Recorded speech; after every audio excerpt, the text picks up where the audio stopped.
नमस्कार दोस्तों, आधुनिक भारतीय इतिहास के इस मॉड्यूल में मैं प्रशांत आप सबका स्वागत करता हूं। दोस्तों, आज के इस वीडियो में हम बात करेंगे नरमपंथी, गरमपंथी और कांग्रेस के विभाजन के बारे में। इससे पहले के वीडियो में मैंने आपसे बात किया था 1905 के बंगाल विभाजन के बारे में, जिसमें हमने एक एक बातों को बड़े ठीक प्रकार से समझा था। तो अभी तक अगर आपने उस वीडियो को नहीं देखा है तो आप इस चैनल पर चले जाइए, वहां आपको एक प्लेलिस्ट मिलेगी। उस प्लेलिस्ट में मॉडर्न हिस्ट्री से जुड़े हुए या फिर राष्ट्रीय आंदोलन से जुड़े हुए सभी वीडियो एक क्रम से लगे हुए हैं, तो वहां जाकर के उसको देख लीजिए, क्योंकि बंगाल विभाजन से ये आज का लेक्चर कांग्रेस का विभाजन बहुत ही नजदीक से जुड़ा हुआ है। तो जब तक आप उसको नहीं देखेंगे तो ये चीजें आपको ठीक से समझ में नहीं आएंगी, तो जा करके उसको देख लीजिए। तो चलिए इन्हीं सब बातों के साथ आज के इस वीडियो की शुरुआत करते हैं।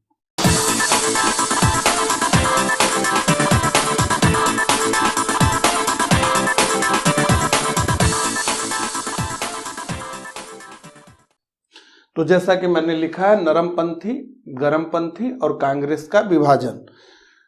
तो मुख्य जो हमारा ध्यान है वो ये समझना है कि इन दोनों लोगों की विचारधाराओं में क्या अंतर था, जिसको मैंने यहां लिखा है। उससे पहले हम ये समझना चाहेंगे कि वो कौन सी परिस्थितियां थी जिनमें कांग्रेस का विभाजन हो गया 1907 में। तो देखिए, बंगाल का जो विभाजन हुआ लॉर्ड कर्जन द्वारा जो किया गया, उसका बहुत तगड़ा विरोध हुआ। बाद में हमने देखा कि धीरे धीरे करके बंगाल विभाजन का जो मुद्दा था वो पीछे होने लगा और राष्ट्रीय स्वतंत्रता का मुद्दा जो है आगे लेकर के आ गए गरमपंथी, जिनको हम जानते हैं लाल बाल पाल के नाम से, यानी लाला लाजपत राय, बाल गंगाधर तिलक और बिपिन चंद्र पाल। इसमें एक नाम और था, अरबिंदो घोष का। ठीक है, तो इन लोगों ने ये देखा कि ये जो बंगाल विभाजन है, इसमें के विरोध का जो आंदोलन है, इसमें इतनी ताकत है कि इसको राष्ट्रीय स्वतंत्रता में हम इस्तेमाल कर सकते हैं। तो इसी वर्ष 1905 में कांग्रेस का अधिवेशन हुआ बनारस में, जहां की नरमपंथी गोपाल कृष्ण गोखले अध्यक्ष चुन करके आए और गरमपंथियों के भारी दबाव में उनको जो है, यानी कांग्रेस को लॉर्ड कर्जन की बंगाल विभाजन जो उसने किया था उसकी नीतियों का उनको विरोध करना पड़ा। बंगाल विभाजन का उन्होंने विरोध किया और स्वदेशी और बहिष्कार के आंदोलन का उन्होंने समर्थन किया। तो कांग्रेस के मंच से यह हुआ कि कर्जन की नीति का जो प्रतिक्रियावादी थी उसका विरोध हुआ, बंगाल के विभाजन का विरोध हुआ और स्वदेशी और बहिष्कार के आंदोलन का समर्थन किया गया। ये मुद्दा जो बंगाल का विभाजन था उसको मैंने जैसा कि आपको बताया कि गरमपंथी आगे लेकर के जाना चाहते थे। तो ये जो बहिष्कार शब्द है, एक तो स्वदेशी और एक बहिष्कार, पिछले लेक्चर में भी हमने बात किया था। तो बहिष्कार का मतलब विदेशी वस्तुओं का बहिष्कार, लेकिन गरमपंथियों ने यह कहना शुरू किया कि नहीं, विदेशी वस्तुओं का ही केवल बहिष्कार नहीं, बल्कि अंग्रेजी शासन के जितने भी प्रतीक हैं, जितने भी उपक्रम हैं, जितने भी कलपुर्जे हैं, सबका बहिष्कार। यानी किसका बहिष्कार? तो अंग्रेजी शिक्षा का बहिष्कार, यानी जो अंग्रेजों ने विद्यालय बनाए हैं उसका बहिष्कार करिए, अंग्रेजी न्यायालयों का बहिष्कार कीजिए, अंग्रेजी संस्थाओं का बहिष्कार कीजिए, अंग्रेजी विधान परिषदों का बहिष्कार कीजिए। यानी कुल मिलाकर इस देश में अंग्रेजों द्वारा जो भी व्यवस्थाएं चलाई जा रही उन सबका बहिष्कार कर दीजिए, जो कि बाद में जाकर के आगे होने वाला था। लेकिन इस समय इस विचार को बड़ा ही क्रांतिकारी विचार माना गया। तो अगले वर्ष 1906 में कलकत्ता में हुआ अधिवेशन, जहां पर कि गरमपंथी ये चाहते थे कि लाल और बाल में से कोई एक अध्यक्ष बन जाए, जबकि नरमपंथी ये चाहते थे कि रास बिहारी घोष अध्यक्ष हो जाए। कलकत्ता के अधिवेशन 1906 की बात है। लेकिन नरमपंथियों ने एक योजना ये बनाई कि रास बिहारी घोष बनाम लाल या बाल करने से अच्छा है कि दादा भाई नौरोजी का नाम आगे कर दो। जबकि दादा भाई नौरोजी उस समय वृद्ध हो गए थे और उनका जो है मामला एक संरक्षक के तौर पर था, ना कि वो कांग्रेस अध्यक्ष बनने की स्थिति में थे और न ही तो उनका नाम चल रहा था। लेकिन इन दोनों गुटों में दादा भाई नौरोजी का बहुत सम्मान था, सारे लोग जो है उनकी इज्जत करते थे और इसलिए जब नरमपंथियों ने दादा भाई नौरोजी का नाम प्रस्तावित किया तो दोनों समूहों ने उसको मान लिया। तो इस प्रकार से वहां जो है विभाजन रद्द हो गया। मतलब जो 1907 में कांग्रेस का हुआ एक प्रकार से वहां वो ठीक कर लिया गया। लेकिन यहां पर गरमपंथी इस बात पर अड़ गए कि 4 प्रस्ताव को पास करिए। तो वो 4 प्रस्ताव क्या थे उसको जो है ठीक प्रकार से हम समझ लें। तो पहला प्रस्ताव था बहिष्कार, दूसरा था स्वदेशी, तीसरा था राष्ट्रीय शिक्षा नीति और चौथा था स्वराज। यह सबसे महत्वपूर्ण स्वराज। तो कांग्रेस के मंच से पहली बार कलकत्ता में 1906 में दादा भाई नौरोजी के अध्यक्ष रहते हुए स्वराज की मांग उठी। ठीक है, तो ये चार प्रस्ताव जो है गरमपंथियों ने कांग्रेस से मनवा लिया कि ये हमारी दिशा होगी, बहिष्कार होगा, स्वदेशी होगी, राष्ट्रीय शिक्षा नीति होगी और स्वराज। हालांकि यहां मैं आपको यह बताना चाहूंगा कि यह स्वराज जो शब्द था यह स्पष्ट नहीं था।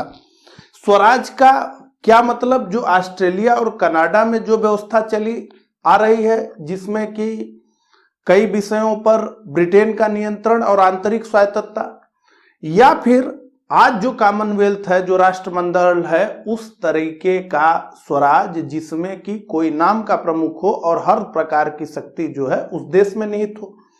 तो ये 2 प्रश्न डिफाइन नहीं थे इस शब्द में स्वराज के, हालांकि ये आया। अब यहां से हुआ ये कि गरमपंथियों का जो सबसे मुख्य लक्ष्य हो गया वो ये कि इन चारों शब्दों की रक्षा करनी है। इन चारों जो प्रस्ताव है इनकी हमको रक्षा करनी है। और नरमपंथियों ने यह मन बना लिया कि इन चारों को अगले जो वार्षिक सम्मेलन होगा उसमें रद्द करवाना है। तो इनका यह लक्ष्य हो गया और उनका जो है इसको रद्द करवाना है। अब अगले वर्ष 1907 में जब अधिवेशन हुआ सूरत में, हालांकि यहां यह भी बताया जाता है कि 1907 का अधिवेशन नागपुर में प्रस्तावित था और यह लग रहा था कि बाल गंगाधर तिलक जी अध्यक्ष हो जाएंगे 1907 में। तो सूरत में उस अधिवेशन को कराया गया और वहां पर एक नया नियम लेकर के आ गई कांग्रेस, जिसका सार यह था कि जिस भी नेता के गृह राज्य में सम्मेलन होगा वो उस सम्मेलन का अध्यक्ष नहीं हो सकता। यानी सूरत बंबई प्रांत के अंतर्गत आता था और बंबई प्रांत में बाल गंगाधर तिलक जी भी रहते थे। तो यानी अगर सूरत में अधिवेशन हो रहा है तो बाल गंगाधर तिलक अध्यक्ष नहीं होंगे। यह नियम केवल बाल गंगाधर तिलक के अध्यक्ष ना बनने के लिए बनाया गया था। ठीक है, कि जिस भी नेता के राज्य में कांग्रेस का सम्मेलन होगा वो नेता अध्यक्ष नहीं बनेगा। तो इस प्रकार से रोक दिया गया। तो फिर लाला लाजपत राय जी का नाम गरमपंथियों ने प्रस्तावित किया और दोबारा जो है रास बिहारी घोष का नाम नरमपंथियों ने प्रस्तावित किया। हालांकि कांग्रेस का विभाजन न हो इसलिए लाला जी ने अपने नाम को वापस ले लिया। इन्होंने कहा ठीक है हमको नहीं, तो रास बिहारी घोष जो है अध्यक्ष हो गए। लेकिन गर्मपंथियों ने यह कहा कि ये जो चारों प्रस्ताव हैं इसको फिर से पास करिए। इस बात पर नरमपंथी जो है तैयार नहीं थे और अंततः कहा जाता है कि जब ये भाषण देने के लिए बाल गंगाधर तिलक जी उठे तो वहां फिर जूता चप्पल कुर्सी मेज ये सब ढकेले जाने लगा और अंततः जो है बड़ी स्थिति खराब हो गई। इसमें फिरोज शाह मेहता का नाम महत्वपूर्ण रूप से नरमपंथियों की तरफ से लिया जाता है कि उन्होंने बड़ी महत्वपूर्ण भूमिका अपनी निभाई कि ये प्रस्ताव पास न होने पाए। और फिर बाद में जब कांग्रेस का विभाजन हो गया तो कुछ समय के लिए कांग्रेस को मेहता कांग्रेस कह करके भी बुलाया गया। इस देश में कांग्रेस कई बार कई नामों से भी चली, जैसे एक बार इंदिरा कांग्रेस के नाम से भी ये कांग्रेस चली थी, तो मेहता कांग्रेस के नाम से। और यहां पर यह सुनिश्चित हुआ कि जो ये गर्मपंथी हैं इनको कांग्रेस से दूर कर दिया जाए और पूर्ण वर्चस्व जो है नरमपंथियों का कांग्रेस पर हो गया। 1907 के बाद विभाजन हो गया और यहीं से एक प्रकार से मित्र प्राय जो है हो गई कांग्रेस। इसका जो है कोई जनता में अपील बची नहीं। इन सब के बाद 1907 के सूरत विभाजन के बाद जो थोड़ी बहुत बातचीत है इनकी विचारधाराओं को समझते हुए हम वो भी कर लेंगे। तो अब आइए हम समझें कि ये नरमपंथी और गर्मपंथी के बीच मेन डिफरेंस क्या था, इन दोनों लोगों की विचारधाराएं क्या थी और उनमें क्या अंतर था। तो नरमपंथी और गर्मपंथी, तो मैंने यहां लिखा है पहले पॉइंट में मुख्य नेता। तो मुख्य नेता तो बहुत से थे नरमपंथी, हमने पहले भी बात की है। यहां पर हमने 3 नामों को लिया है जो क्रमशः 1905, 1906 और 1907 में कांग्रेस के अध्यक्ष हुए। हालांकि यह श्रृंखला बहुत लंबी है। गोपाल कृष्ण गोखले, दादा भाई नौरोजी और रास बिहारी घोष। यहां गर्मपंथियों में हमने जो है, अब यहां आसानी है, यहां तो बहुत से लोग हैं यहां, लेकिन 4 नाम प्रमुख थे, लाल, बाल, पाल और अरबिंदो घोष। ये 4 लोग। देखिए ये जो लोग थे नरमपंथी थे, ये समाज के उच्च वर्ग से आते थे। ज्यादातर उस दौर की कांग्रेस में जमींदार, पत्रकार, डॉक्टर, इस तरह का जो उच्च धनिक वर्ग था वो लोग थे। और ये लोग जो है पाश्चात्य उदार विचार से और यूरोपीय इतिहास से प्रभावित थे। उसके कई कारण थे, जैसा कि मैंने पीछे भी आपको बताया कि उसी समय औद्योगिक क्रांति भी इंग्लैंड में हो गई थी।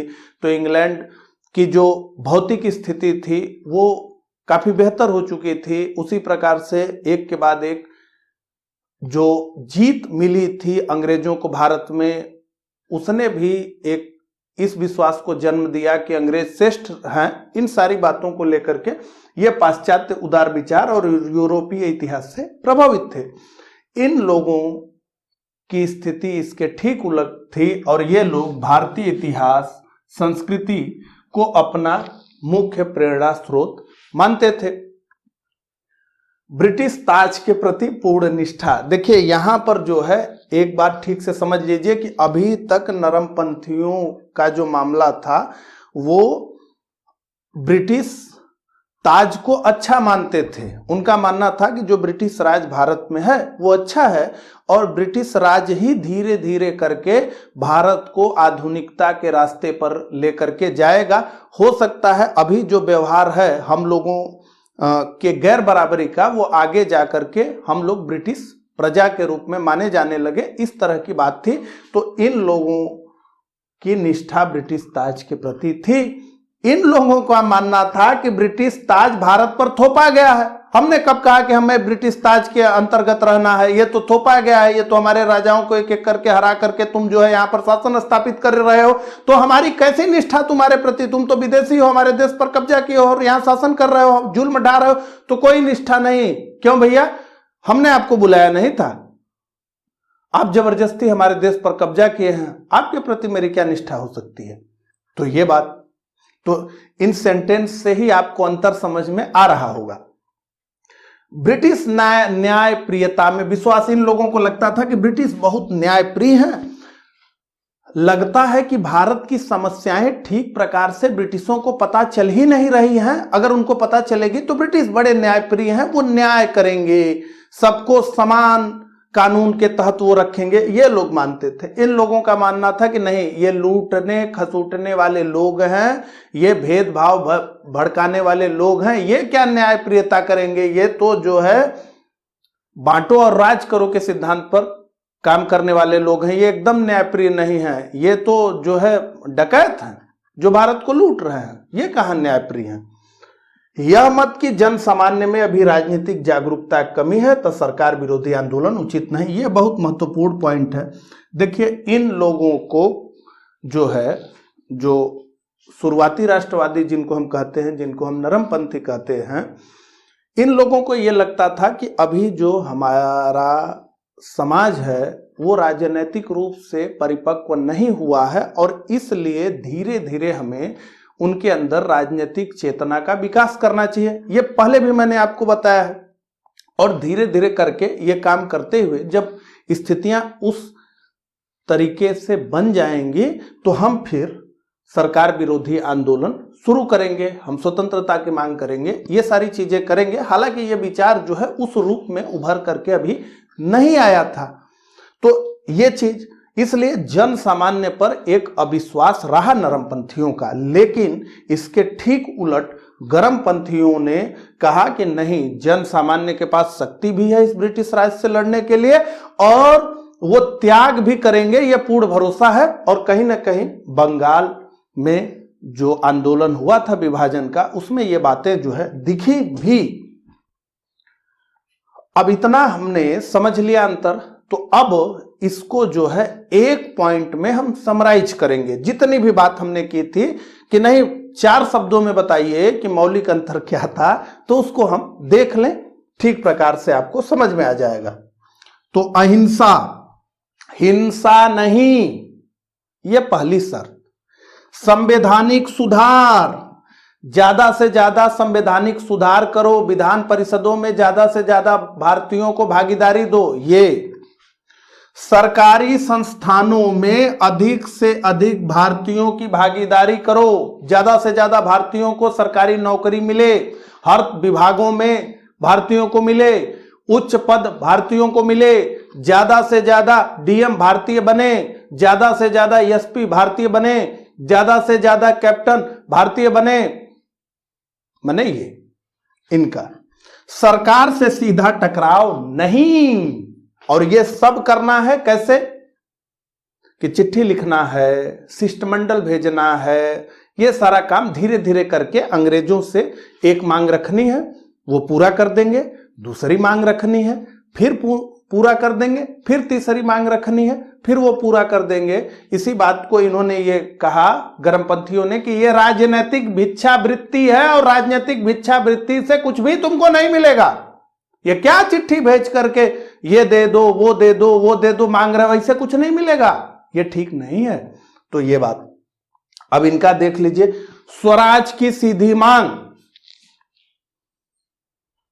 तो इन्होंने कहा कि हमें संवैधानिक सुधार चाहिए, इन्होंने कहा नहीं हमें स्वराज चाहिए। इन्होंने कहा हमको सरकारी संस्थानों में अधिक से अधिक भारतीयों का प्रतिनिधित्व चाहिए, उन्होंने कहा कि हमें स्वराज चाहिए। इन्होंने कहा कि ब्रिटिश बहुत न्यायप्रिय है और भारत में वो एक अच्छा शासन जो है देंगे, इन्होंने कहा नहीं हमें नहीं चाहिए, हमें स्वराज चाहिए। तो हमें क्या चाहिए? हमें ब्रिटिश कुछ भी नहीं चाहिए, हमें चाहिए स्वराज। और बाल गंगाधर तिलक जी ने तो कहा भी कि स्वराज हमारा जन्म सिद्ध अधिकार है और उसको हम लेकर के ही मानेंगे, वो हम लेंगे। तो अब स्वराज हमको चाहिए, तो इसके लिए हम क्या क्या करेंगे?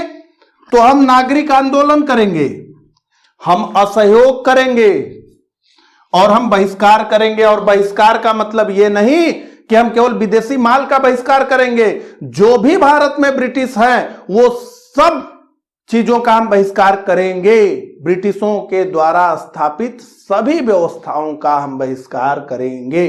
तो ये मूलतः नरमपंथी और गरमपंथी में अंतर था।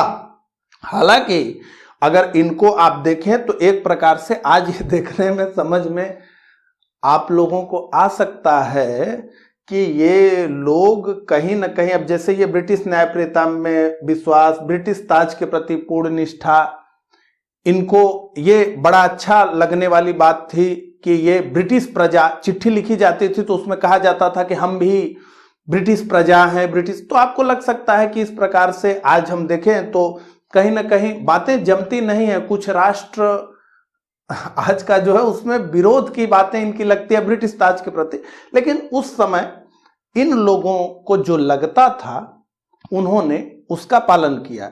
ये सारे लोग राष्ट्र प्रेमी रहे, इसमें कोई शंका की बात नहीं, लेकिन उनको लगता था कि इसी प्रकार से हम आगे बढ़ सकते हैं। इन लोगों को लगता था कि इस प्रकार से हम आगे बढ़ सकते हैं। हालांकि धीरे धीरे ये गर्मपंथियों का प्रभाव भारतीय राष्ट्रीय राजनीति में बढ़ने लगा और युवाओं में तो खास करके बढ़ने लगा। और यही बात रही कि कलकत्ता का जो अधिवेशन हुआ उसमें इन लोगों ने 4 प्रस्ताव पास करवा लिए, जिसका बुरा भी लगा नरमपंथियों को। तो देखिए, इसमें एक एंगल और बता करके मैं इस वीडियो को खत्म करना चाहूंगा। हुआ ये कि अब अंग्रेजों ने भी धीरे धीरे करके इनके झगड़ों से लाभ उठाने का सोच लिया। फूट डालो और राज करो। तो उन्होंने कुछ सुधार किए, जैसे एक एक्ट आ गया 1909 का, हम जानते हैं, आगे जाकर के उसके बारे में पढ़ेंगे। उसके बाद बंगाल विभाजन को अंग्रेजों ने रद्द भी किया 1911 में जाकर के। तो इन लोगों को यह लगता था कि अभी चूंकि ये कह ही रहे हैं कि जनमानस में अभी राजनीतिक चेतना नहीं है, हम सीधा विरोध नहीं कर सकते। तो इन लोगों को लगता था कि ये ऐसे करके एक बड़ा बवाल जब मच जाएगा तो हो सकता है आंदोलन तो वो दबा ही लेंगे अंग्रेज, और हो सकता है कि जो संवैधानिक सुधार भारत में चल रहे हैं धीरे धीरे, और जो ये मांगे इनकी है कि धीरे धीरे करके ये सारी मांगे हों, इनको भी अंग्रेज कहीं रोक न दें, ये बात के लिए ये डर रहे थे और इसलिए इनका विरोध कर रहे थे। और जब इन्होंने देखा कि धीरे धीरे ये लोग प्रभावी होने लगे तो इन्होंने ये सुनिश्चित किया कि किसी प्रकार से गर्मपंथी कांग्रेस से निकल जाएं और हमें जो है ठीक हो जाए। तो इसी प्रकार से 1907 में सूरत में जो है ये विभाजन हो गया। और उस समय जबकि कांग्रेस के रूप में भारतीय राष्ट्रीय राजनीति में एक सशक्त आवाज उठ रही थी, उस समय यह विभाजन हो गया। होना तो यह चाहिए था कि सारे भारत के समूह एक छतरी के नीचे एकजुट होकर के अंग्रेजों का विरोध करें, लेकिन ये लोग अलग हो गए और इनके अलग होते ही कांग्रेस जो है मृतप्राय हो गई। इसी के साथ जो है ये अरबिंदो घोष और बिपिन चंद्र पाल, इन दोनों लोगों ने सक्रिय राजनीति से संन्यास ले लिया। ठीक है, लाला जी विदेश चले गए और बाल गंगाधर तिलक को अंग्रेजों ने गिरफ्तार कर लिया और इनको मांडले जेल में भेज दिया। पिछले लेक्चर में भी हमने बताया था। तो इस प्रकार से ये आंदोलन, माने गर्मपंथियों का प्रभाव एक प्रकार से ये लोग चले गए और ये नरमपंथियों का जो है जो जनमानस में प्रभाव था वो बहुत कमजोर हो ही चुका था। तो इस प्रकार से मृतप्राय हो गई। तो आज के इस वीडियो में बस इतना ही। मुझे कमेंट करके जरूर बताइएगा कि आज का ये वीडियो आपको कैसा लगा। अभी तक अगर आपने इस वीडियो को लाइक नहीं किया है तो इसे लाइक जरूर कर दीजिएगा। अगर इस वीडियो को आपने शेयर नहीं किया है तो इसे शेयर कर दीजिएगा। अगर आपका कोई प्रश्न हो तो वो कमेंट के माध्यम से मुझसे जरूर पूछिएगा।